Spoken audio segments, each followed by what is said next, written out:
Good morning, students. Welcome back to e-learning class of Social Science of Standard 7th.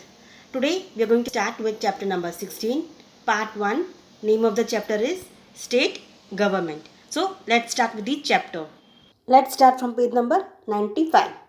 Now we elect a class representative for smooth management of the class. It means we are electing a class representative, the person who represents the class. Why? For the smooth management of the class. So moreover, we also form a class committee, a class cleanliness committee, a class management committee. So you also must be doing your part to decorate and arrange your class. So students, here you might be wondering who would be in charge of the entire administration, management and executive of the state. Here administration means the person who's looking day-to-day activities of the business or firm or of the state, you can say here. Management, the person who is to manage the activities, and executive of the state. The state government does the administration of the state. It means the state government, it looks after the state. One of the basic objective of the state is to maintain the well-being and the safety of the people by maintaining law and order in the society. To the main aim of the state government, that is to attain the all-round welfare of the people. That means all around there should be the welfare of the people of the state by preserving and protecting their freedom and their fundamental rights. Three organs of the government are as follows. Arms of the government, and they function as legislative, executive and judiciary. Now the state legislature, that is known as the legislative assembly, its task is to formulate the law for the effective and efficient governance of the state, while the function of the state executive is to implement the laws, and function of judiciary, that is to punish the laws those who break the law. Local self government. Now we all know that government, it is a managing body, and why it manages and run the administration, because for the welfare of the people. Now we all know that India is the big country, so to manage at one level it's difficult for the government. So the government, that is divided into three levels, that is local level, state level and national level government, or central level government. Now local people, they elect their representative by voting system, and administration is done by them only. So it is called as a local self government.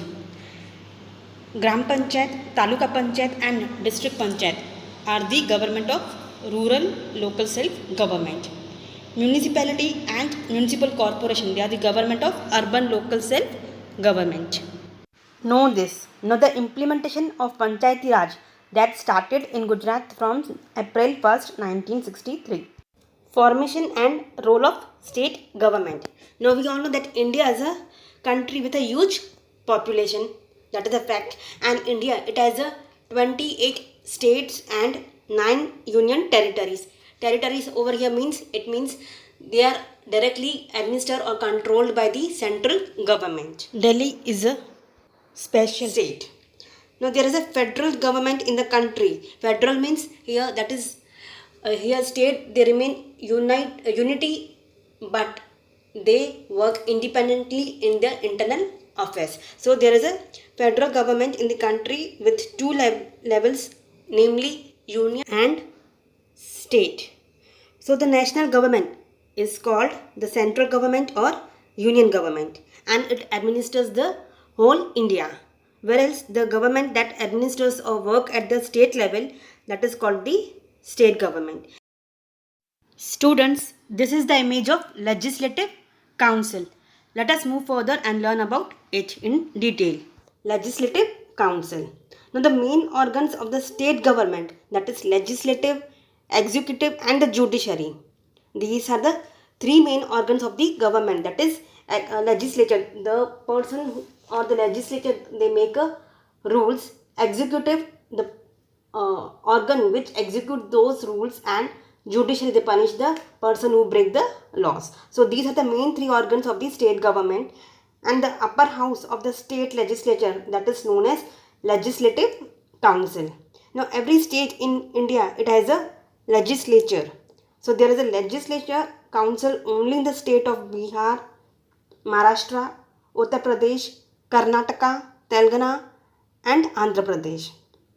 Gujarat Legislative Assembly does not have a legislative council. Again I am repeating, Gujarat Legislative Assembly, it does not have a legislative council. Now the member of the legislative council, they are elected by the constituency of the local self-governing bodies, that is registered graduates, electoral college of secondary and high secondary teachers. Now to be a member of this legislative council, the candidate's age must be 30 or more than 30 years and he should be an Indian citizen. Now the legislative council, it is a permanent house. Each member of the legislative council, that is elected for the term of 6 years, and 1/3 members of the legislative council, they retire every second year. Now the state decides whether we should have a legislative council or not. This is the image of legislative assembly, and now we are going to learn about this in detail. Legislative assembly. Now the lower house of the legislature, that is called as legislative assembly, and according to the rules or provisions of the constitution, the number of members in the legislative assembly cannot be less than 60 and more than 500. And the qualification to be a member of a legislative assembly, that is he should be an Indian citizen, then his age should be 25 years or more. He must not have a paid position in a government institution, that a person should not be working in a government institution. Then that person should not be a bankrupt, means that person should not be a insolvent. A convicted offender, किसी गुनाह का गुनहगार नहीं होना चाहिए. और having an unstable mind, वो इंसान पागल भी नहीं होना चाहिए. He should be of sound mind. Now every state in the India, it has a legislative assembly. Now state areas are divided into different constituency. One member is elected from each constituency.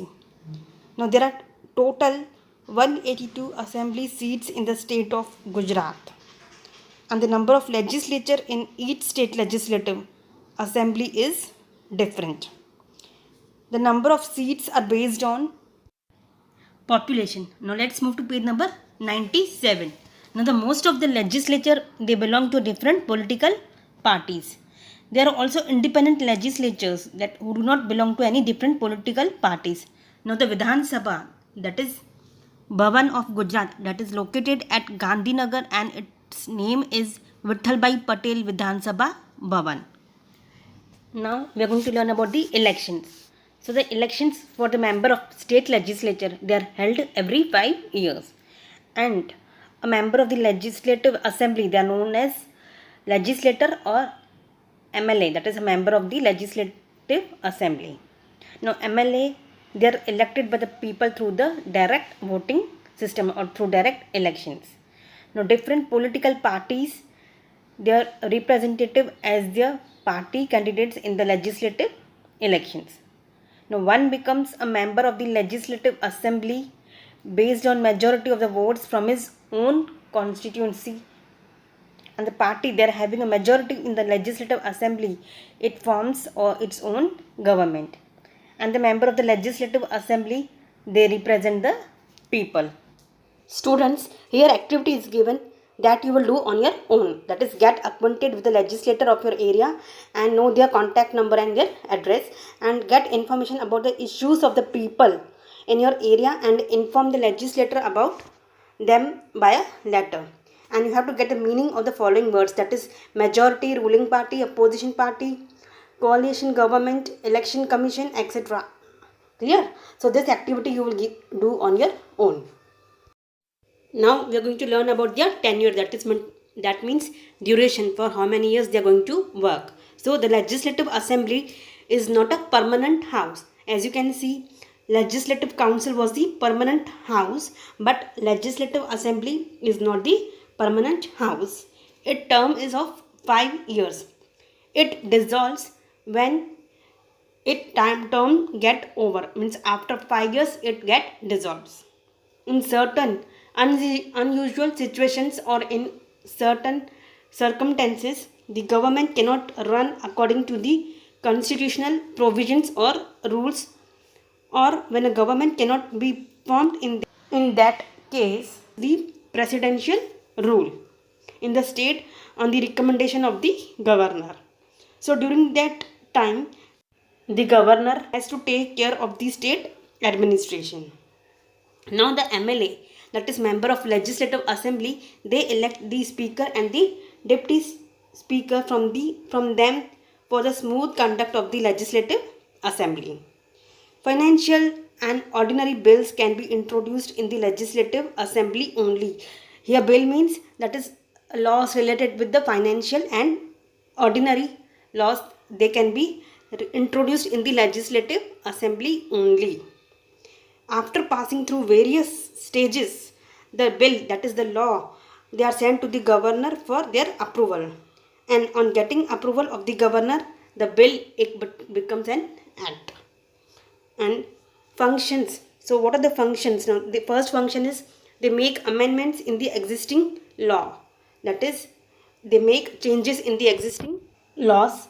Second one is formulate new laws when the need arises. Means they can make new laws when the need is there. Third one is repeals old and irrelevant laws. It means they can cancel the old and useless laws and which are not in use, so they can cancel that laws. Fourth one is they approve the budget, and fifth one is they can control the executives. Now let's move to the page number 98. Now in that question we are going to start. Now any legislature, they can ask any questions and can give any suggestions at the appointed time in the legislative assembly and at the time of questioning, and they can present their own opinion and their belief. And after that, the concerned ministers of that department, they answer the questions asked and they give clarification about the steps which are being taken. And he also guarantees the house to resolve the question. Now the legislator, he can ask question to the ministers or even the chief ministers through the speaker.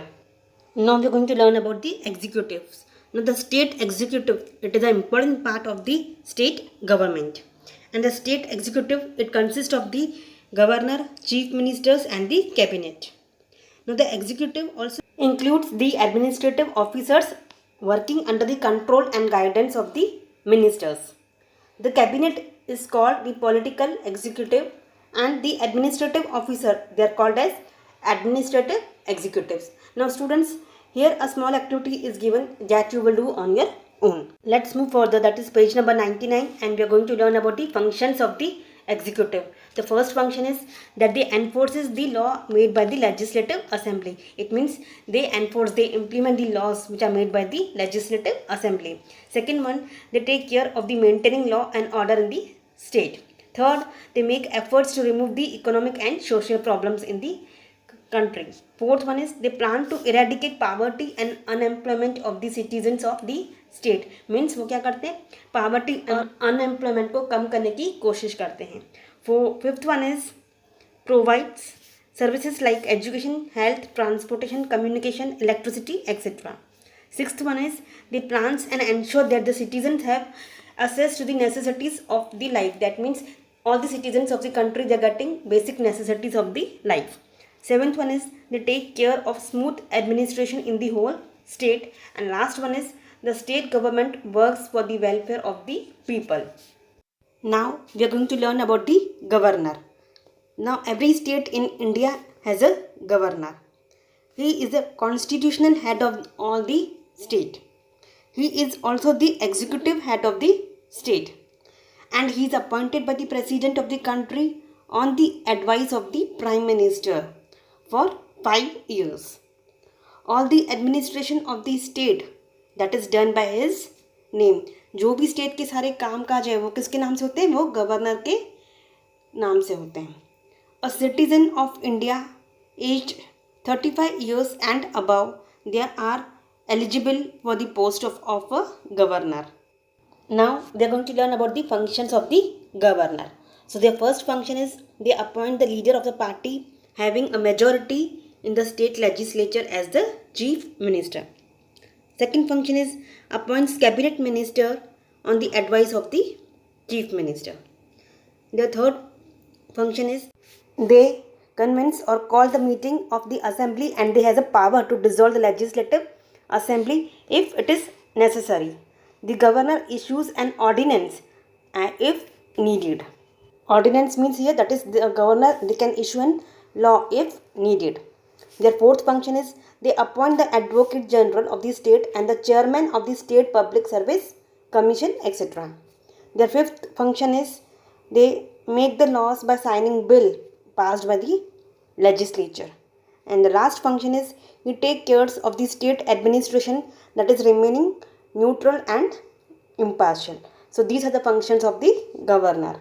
Now we are going to learn about the chief minister. Now the government, it appoints the leader of the party with the majority of the votes in the legislature as the chief minister. Now most of the powers of the governor, they are vested in the chief minister and his cabinet members.